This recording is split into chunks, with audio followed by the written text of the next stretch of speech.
in No Limit Hold'em, so you can learn from what he does the best, and you can apply it in your game. Okay, let's go. Okay, let's go straight away in this final table.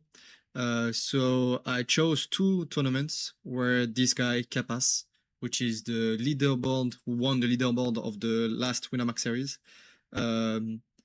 was in the final table. So there was, I think, 2 final tables in No Limit Hold'em and 1 in PLO. So I won't analyze PLO because I don't play the format. And we'll see just how he plays, if there's anything that we can learn from him. And we'll just follow him all the way to his deep runs every time. Okay, let's go. So first time out tournament, he easy fold. I will just check all the hands that he played. I will not take too much time on the other guys. Here he has an easy call. It should never be a jam here. The only reason to jam would be if the bounty was worth a lot, but the bounty is worth almost nothing. So I would just check the profile of the other guy, le river FR, but I think it's never a jam here normally. 10-3 off will not be good enough here. Against the last guy in the tournament, you don't want to put too much pressure because you don't want to jam too aggressively, because he's the guy that has the least amount of pressure. So yeah, we'll show you his profile. So he won the leaderboard of the last Winamax series. He had the most consistent results, and the other guy, Le River FR. We'll see if we can find any information that are valuable on him. Yeah, strange that he made this type of mistake, which is quite a big one. Probably we don't have enough hands to analyze, but I would say he's quite aggressive, probably a bit unbalanced aggro, and making some punts here and there. And we'll see if it comes again. Okay, now he has a stack to play. We'll see. Okay, he doesn't have anything to do here. I really want to analyze the best, learn from the best, and so you can also learn from what I see here. Here it's quite a good open. There's nothing else to say. Sometimes you can size up here, but otherwise it's always good to open. And here I will just do a rough estimate of his bounty. I don't have the value, all the price pool, sorry, but yeah, we can try to estimate a bit the bounty of the guy, because we are in the final stages of the tournament, and probably this bounty is worth a lot. So if it's the case, then Kappa, should open quite wider to always play against spots against him. So if I put that he has a 4,000 bounty, I will show you all the steps, of the calculations. Okay, so 4,000 divided by the 25, yeah, it's the value of the starting bounty. It means he has 160k starting bounties. We multiply by the value of the bounty right now at this moment of the tournament, so really final stage of the tournament. I think it's I don't know if it's a 100k tournament starting stack, or if it's 20k.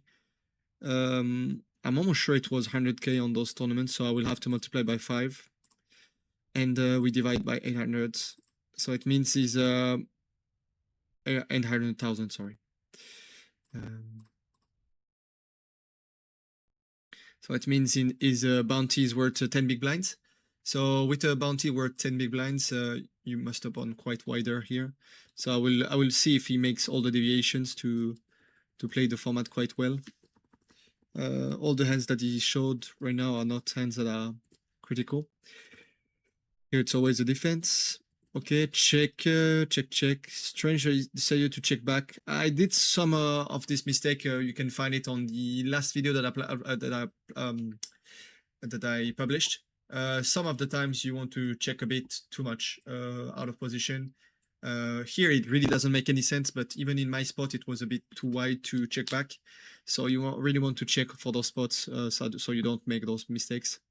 And here you can go for small sizing, you can go for anything, because if Ongar decided to check back, probably is a fish or quite a recreational player, because there should be almost no check back here on those boards.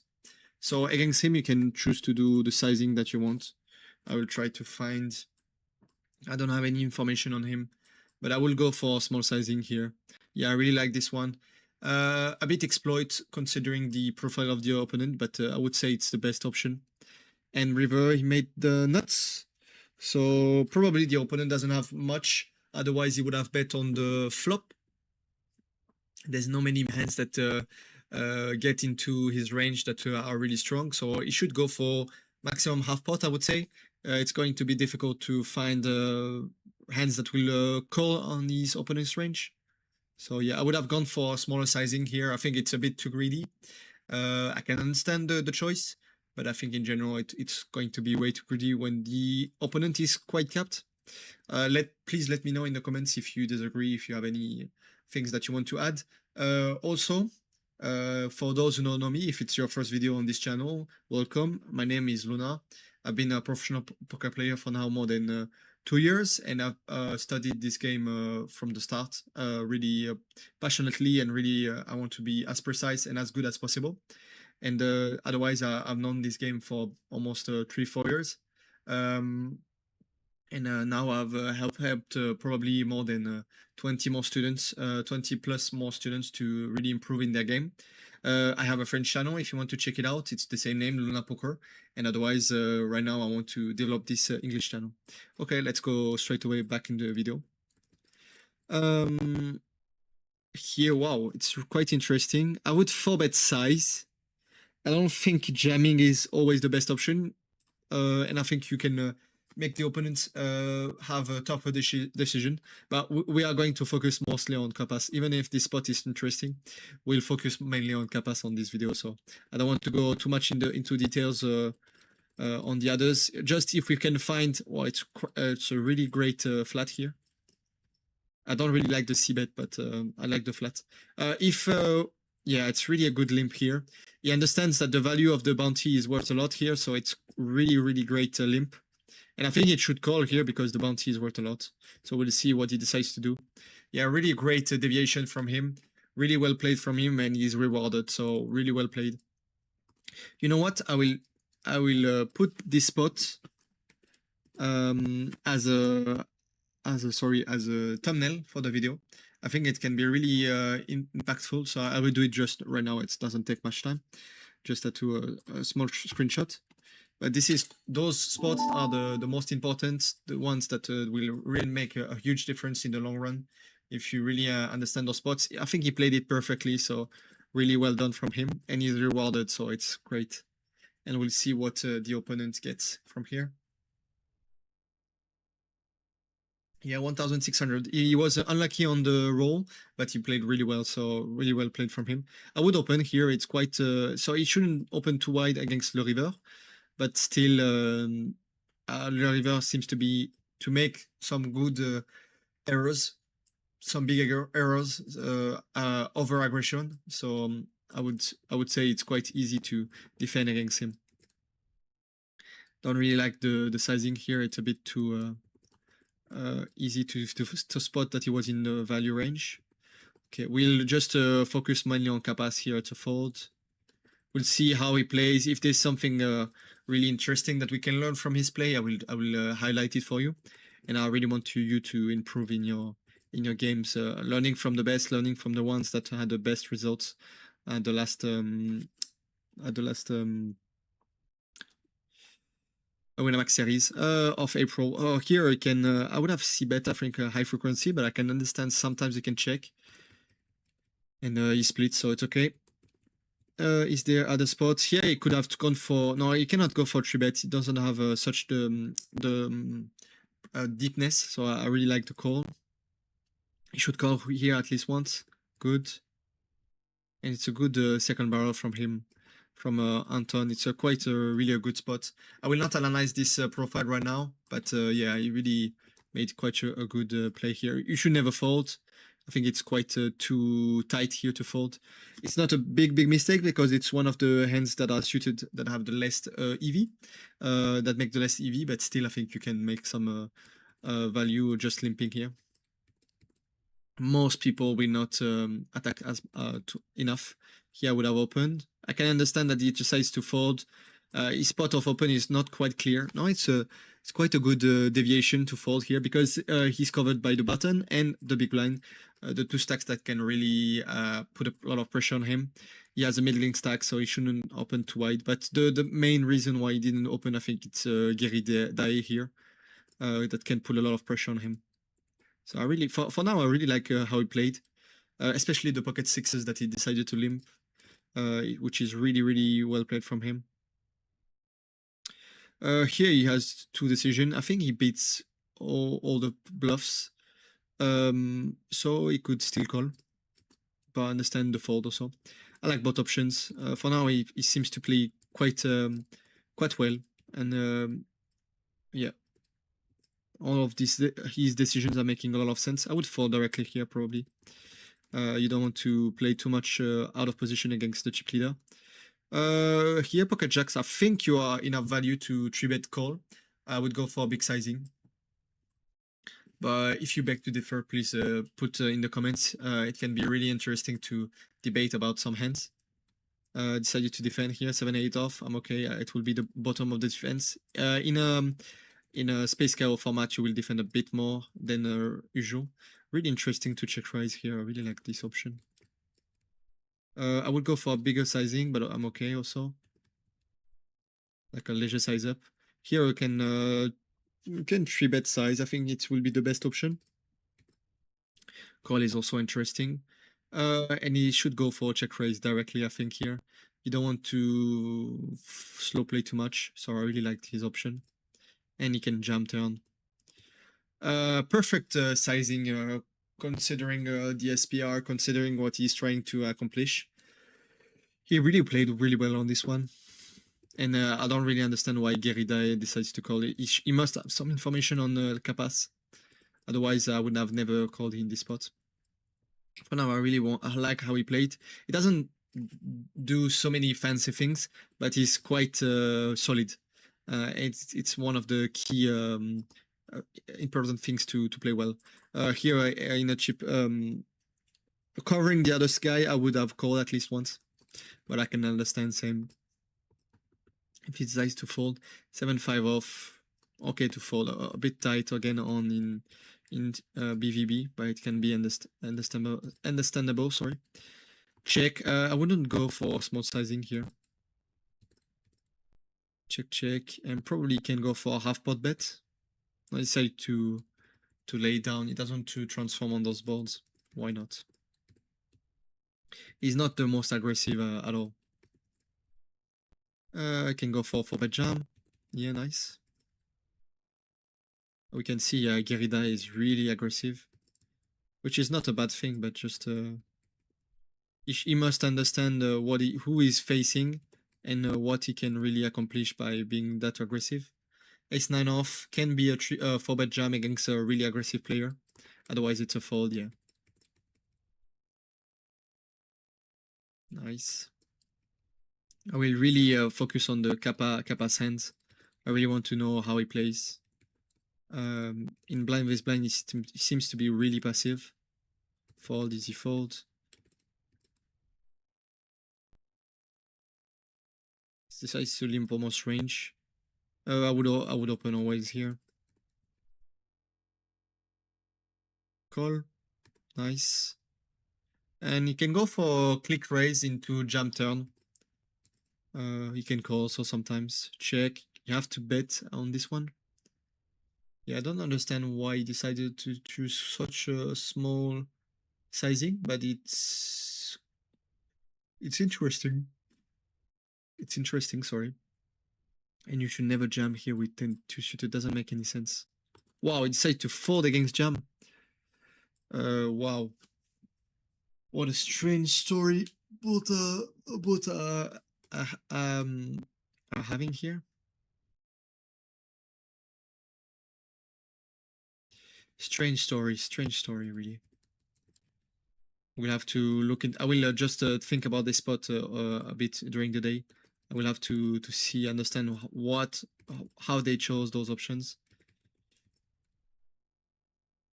Well, against a guy that opens 11 big blinds deep, you should never rejam Ace-7 suited. The bounty, I don't know the worth of the bounty, but it mustn't be that much. and he was unfortunate on this one. So this was the first tournament that I managed to find the replayer, and we'll also look into the other one. Today will really be a video for the ones that are the most serious about their game. And my channel right now will focus mostly on them. I want the people that are the most serious to really be prepared for the Winamax series, plus the ones that are really and want to go to the next level to join my team and work with all the other students, the most serious students that I have, to really make some results in those Winamax series. It's often periods where I can not the last one in April, but probably it's always periods where I make a 5 to 10k profits. So it's really important to play them well, and that's why you need to be prepared. So we'll also analyze capas on this one.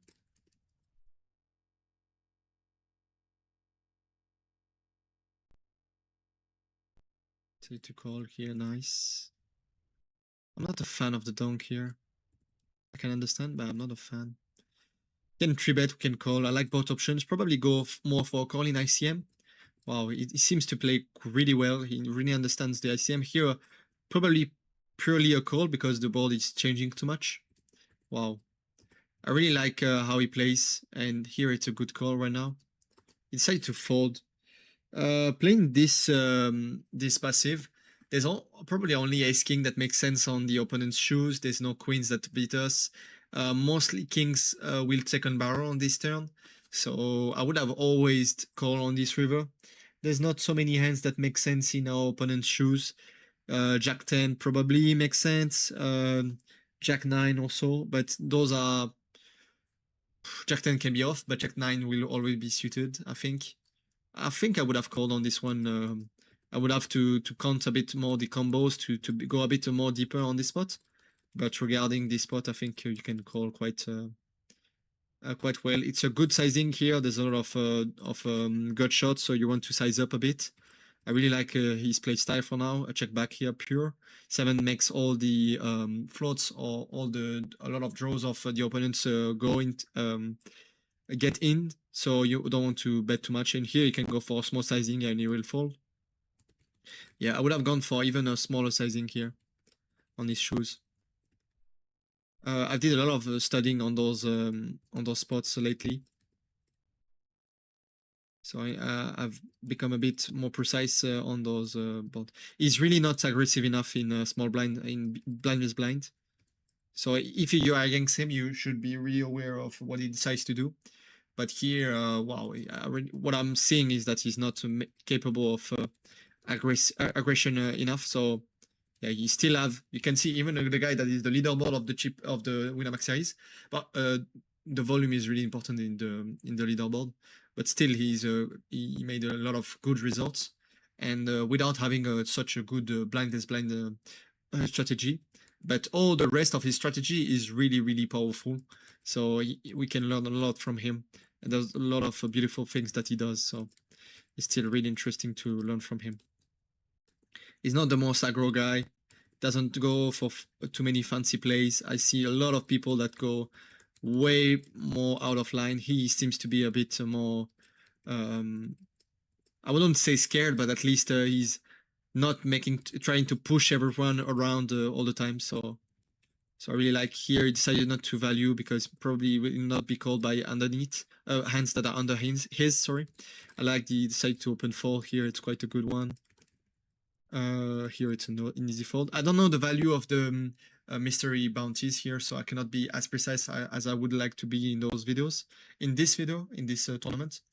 But mostly when I analyze my own mystery bounties, I know the value of the bounty at each moment of the tournament, so I can be way more precise. It's a good, probably jam open calling would have made a bit more sense. Here it's not a jam. He's quite last of the tournament, so it won't. I don't think it's a punt. But I'm almost sure a6 off is not a jam here. I can check it out. Yeah, I will open, sorry, I will open Tutor Wizard and see if I can find a good, interesting spot here to compare it against. Almost sure it's not a jam, even if he's dead last. 9 big blinds deep seems to be quite far. He still has, if he doubles up, he is second, so he still has probably at least 5% of risk premium. Really minimum, I would say. So I think it's too greedy to jam here in those spots. I will just check it out. Cut off, no, hijack, 9 big blinds deep. Can we find something interesting? Yeah, I found an interesting spot. He's 10 big blinds deep in this spot. What does he want to jam? Oh, you can see ace 6 off makes a bit of sense. It loses quite like 13 big blinds per 100. So I knew it was not a jam, but it's not so far. Probably ace 7. Yeah. Oh, it even loses. Oh my god. Oh no, sorry. I was looking at the wrong information. Sorry. Here, a6 off loses a bit. Yeah, I thought it didn't make a lot of sense. A7 off loses a bit. A8 off also. Yeah, you shouldn't be too greedy in those spots. How much ICM pressure does he have, the hijack? 7.5. You can see 7.5 between 5 and 8. 5 and 8 in general, he has against all the other players. This is also a key feature of this solver, so it's really important to really understand where are coming all this pressure, where is it coming from, all this pressure, and how you should adjust from him. So this is not a jam, but it's not a big mistakes here. And here it's an easy call. Nice. Fold. Open, nice. And 4-bet jam, I would say, against a really aggressive player. Really well played from him. He really understood well. I like the size up here, so it's quite well played. This size up, first time I heard about it. I have to give credit to the player that taught it to me. Is a player from Aim the Millions, the YouTube channel. So you should already follow the channel if you want to see good content. And it was one of the head coaches. I'm following his. Sorry, I'm forgetting his name right now. But if you want to check out all the videos and you want to be a bit more precise, it's really good. So you should check out all the information. King Jack off, I would have called. Not an easy spot here with pocket eights. Interesting that he decided to fold. I will have to check this one out. No, but I think I will have to, if I want to really be precise, I need to know the value of the bounties here. So I cannot do precise calculations. I prefer not to be, it's better not to be precise on incomplete information. Then, yeah, to be a bit, broader on incomplete information than to be precisely wrong. So if I have incomplete information, I cannot be precise. I like the fact he decided not to open here. Doesn't have good spots of open. He mustn't move too much because there's a guy that is shorter than him. And here he can call, he can jam. Both are really fine.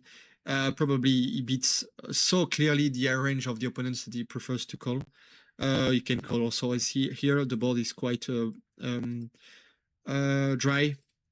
And he really played it well. I think he completely understood exactly the opponent, how much he was being aggressive in this spot. I really like how he played it on this one. I really like the sizing here. He's not the most aggressive guy. Yeah, wow, quite a good laydown here. He's not the most aggressive guy, but he finds those spots where he managed to extract the maximum. And this is one of the key things that you should learn from him.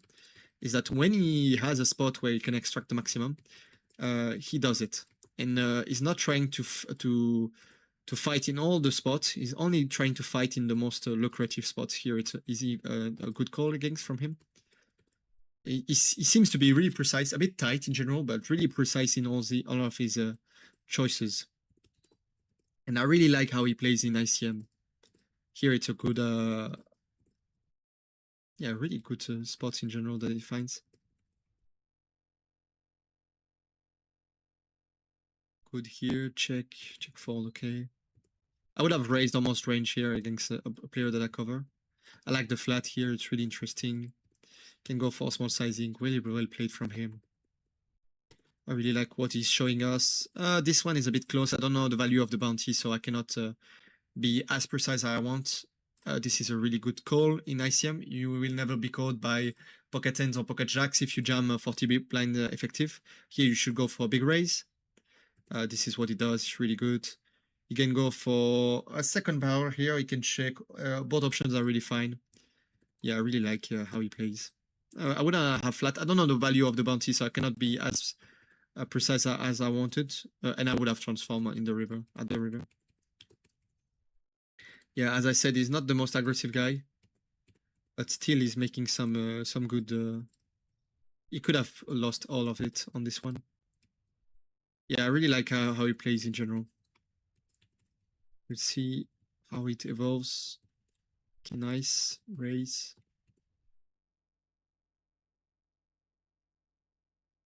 Don't really understand why he decided to raise on the turn. Wow.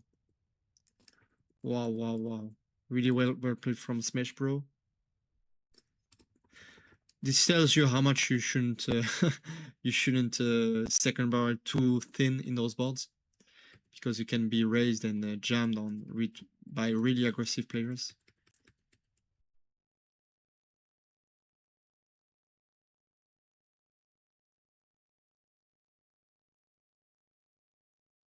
He plays really well in ICM. He understands all the fundamentals aspects of the ICM. When can you be a bit loose? When you must be a bit tighter.